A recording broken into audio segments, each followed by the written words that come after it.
We are part of this huge, interconnected, interdependent ecological system. Um, and the whole human economy, all the money that we have and we pay to each other to do different things, sits within that system. So the way I imagine it is, like imagine money is just a way of organizing human effort. So when I take my $8 and I go to Super Mario's and I buy a veggie Wonder Burrito, that money goes towards directing the effort of the people in that food truck to make the burrito.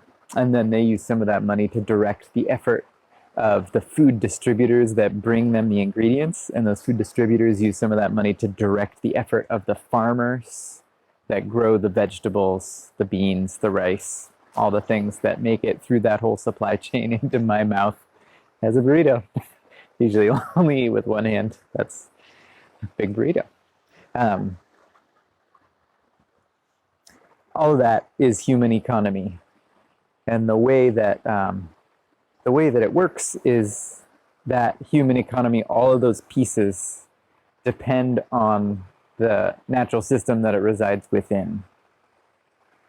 So farming doesn't work without sun and rain and atmospheric cycling of nutrients. All those are required to grow food, but they're provided to us for free, which is really great for us because we're a part of this bigger ecological system.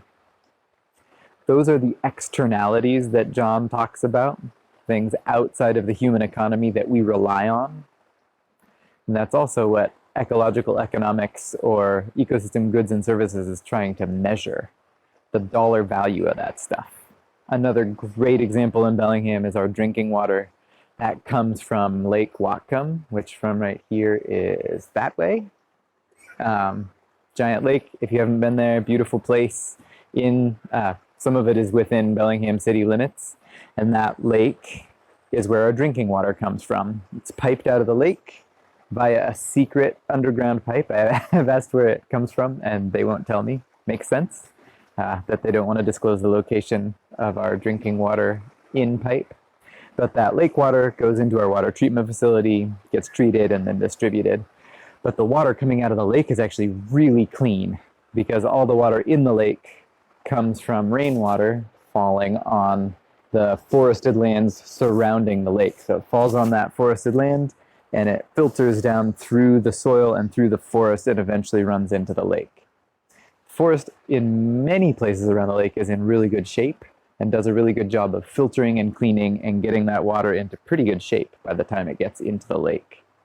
If we cut down all that forest, we get an immediate dollar benefit selling lumber, but then our water is dirtier and we have to pay more to replace that ecosystem service. That's what we're trying to measure.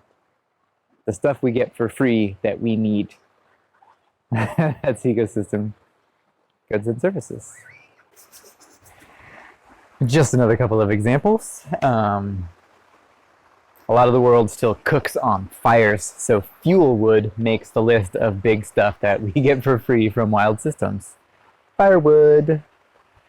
Also provisioning services, so getting food from wild systems, like this delicious morsel.